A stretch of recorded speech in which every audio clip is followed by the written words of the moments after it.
Today we're going to visit a most unique farm that takes warm and fuzzy to an extraordinary level. Stay tuned. I'm in Idaho today on some family business, and believe it or not, right down the street there seems to be one of the most enterprising places I've seen in a long time, the TerBest Alpaca and Fiber Farm. Now, if you know me, you know I've been interested in the fiber arts for quite a while, so I picked up the phone and called the owner, Jerilin TerBest. She's the owner of the farm, and I said, could we squeeze in a tour while we're in the area? And she said, sure, come on over. So that's where we're headed. Can't wait. So it is a pleasure today to be at the TerBest Alpaca and Fiber Farm, and this is Jerilin TerBest. Hi, I'm Jerilin TerBest, and I'm the owner of TerBest Alpacas and Fiber Farm. We're on 20 acres here in Priest River, Idaho, and we have approximately 70 alpacas, and we hand process fiber start to finish. Wonderful. So we'll get to see everything from the brand new babies all the way through to their mamas and papas, and then what happens to the fiber, processing it, and then the finished product. We hand process about 1,200 pounds of fiber a year. So we process it, hand spin it. The barn's just been insulated, and I just got a great big sink in there. So by this time next year, we will be rocking and rolling all in the barn. Wow. So come on, I'm going to take you to the babies first. All right. We only had one baby this year. And is that typical, or do you usually have? We typically breed more for 3 or 4. Okay. But you know, like every farm, there were some issues. We had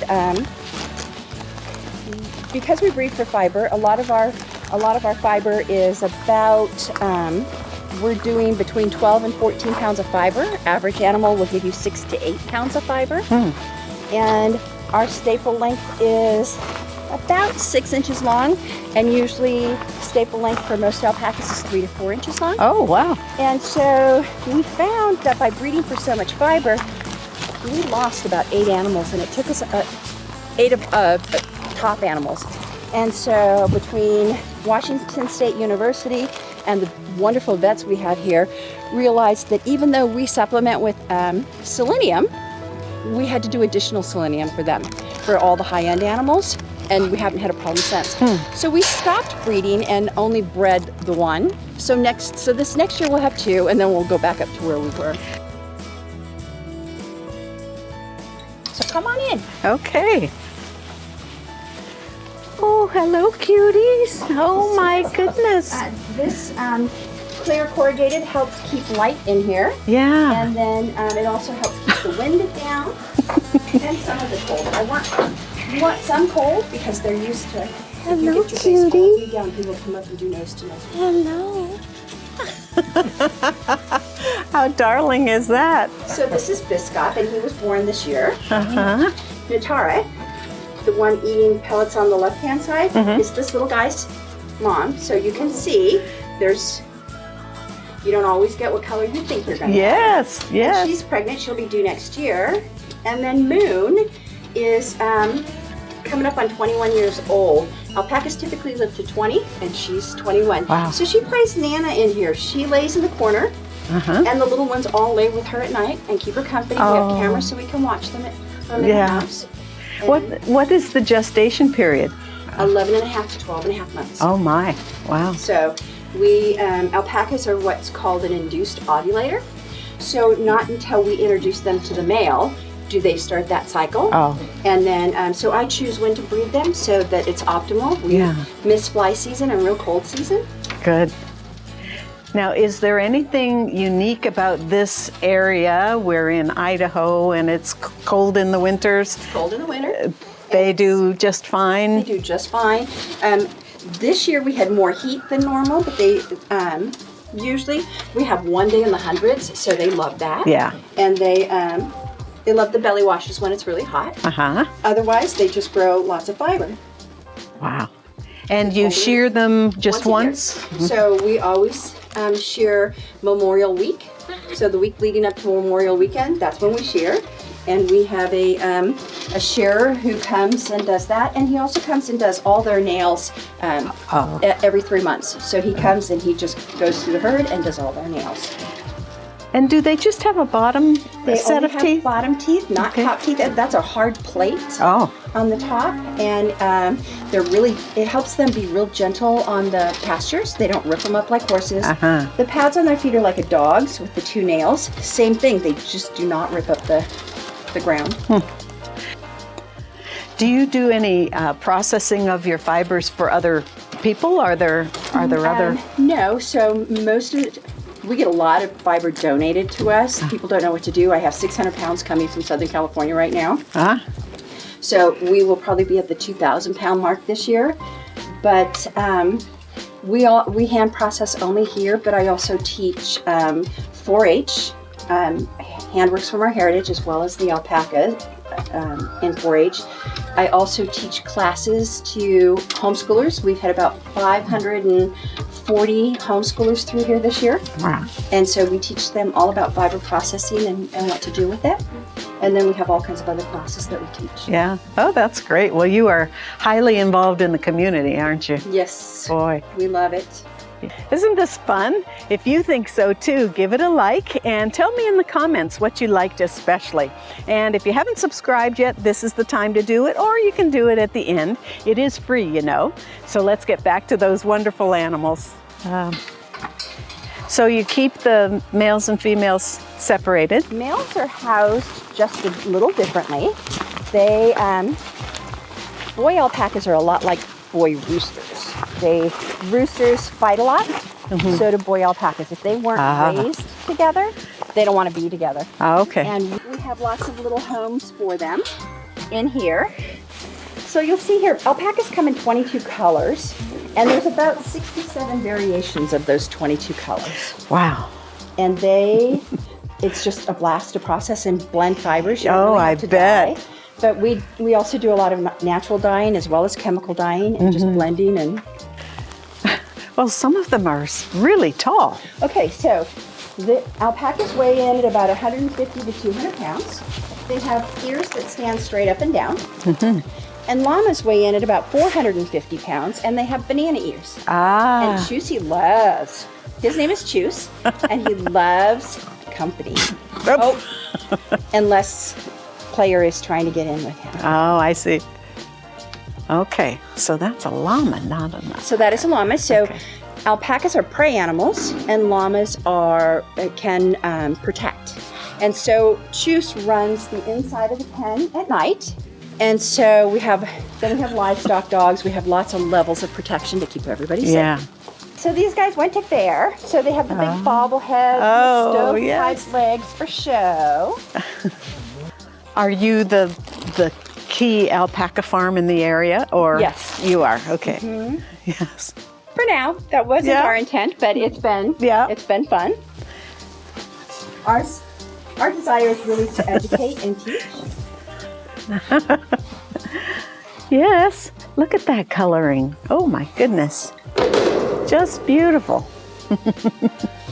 So these guys are all single because these are our main herd sires. And so when will their studly activities begin? So we usually start breeding mid-May. Okay. And we breed for late May, early June babies, and then that's when we stop. Fly season, even though we use a lot of things to keep the fly population down, you always have flies, and same thing with little gnats. And so we work hard to make it as pleasant breeding season and as pleasant baby season. Oh, sure. So a baby alpaca is called a cria, and they typically weigh in at about 14 to 20 pounds. 14 to 20, about the size of our dog, right? 20 pounds. So we found that in weaning, there's always a stress mark in the fiber. Okay, because weaning's stressful. They're leaving mom, so they come over here to. Oh, hey! I'm so sorry. Well, right on. Alpaca's big. Oh, I knew llamas did. We know now. Yeah. You know what? I'm holding the bag of. Oh, that's why. So come on in. Okay. Come on in. So we found that when we bring them over to Ryder or to Beltane, they come to a buddy to help them wean. Ah. And so weaning then is stressful, and we have not found the stress mark in their fiber like we normally do. So our little guys, until we know if they're going to be herd sires or go to the show ring, we tend to leave their bobble head. And then next year we'll leave the stovepipe. I just wanted to make sure I knew how their legs had developed and how, you know, their quality and their conformation. Okay. Hi, babes. Hi, babies. And they're Start and handled stop. every day. Handled every day. So that's that really domesticates them, makes Keeps it them pretty easier friendly. for. We have lots of visitors that love to come and see Yeah. them, and between the 4-H kids and all the other kids who come to learn on the farm. Yeah, that's wonderful. What do you call their coats? So we call this fiber. Okay? So their fiber Some is people call very it alpaca wool. yeah. It's very thick, feels like a carpet. You know, when you touch it, it feels like it's closely woven like a carpet. It is. It's nice and thick and beautiful. Yeah.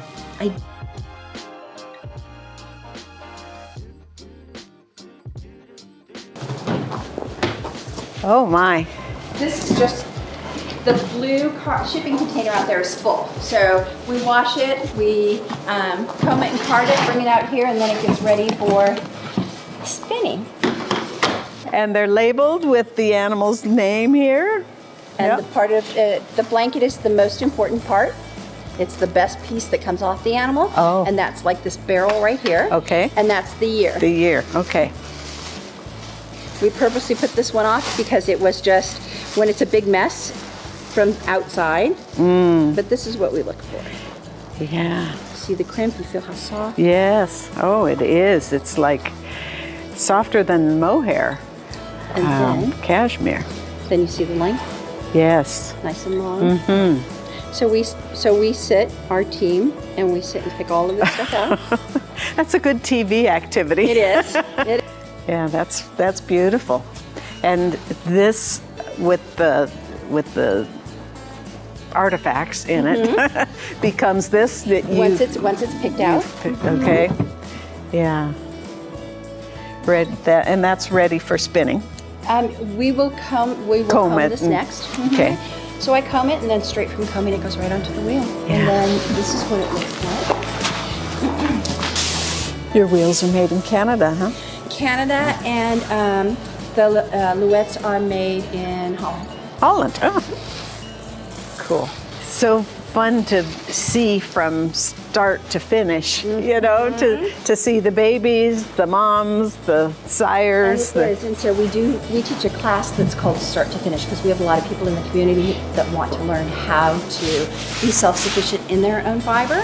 And Fiber Shed has become such a popular movement about getting away from clothes that are from artificial materials and going back and just having several articles of clothing that are natural and that don't react to people's bodies. Yeah. And so alpaca is hypoallergenic, so it's a rare thing if someone's allergic to alpaca.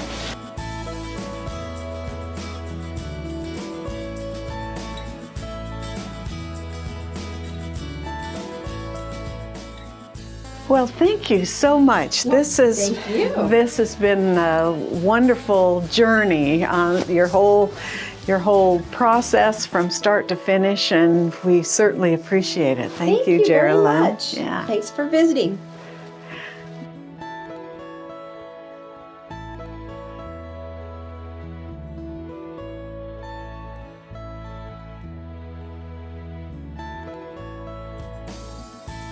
I hope you found the TerBest Farm fun to know. I know I did. And here's a playlist that has other places that we love to talk about.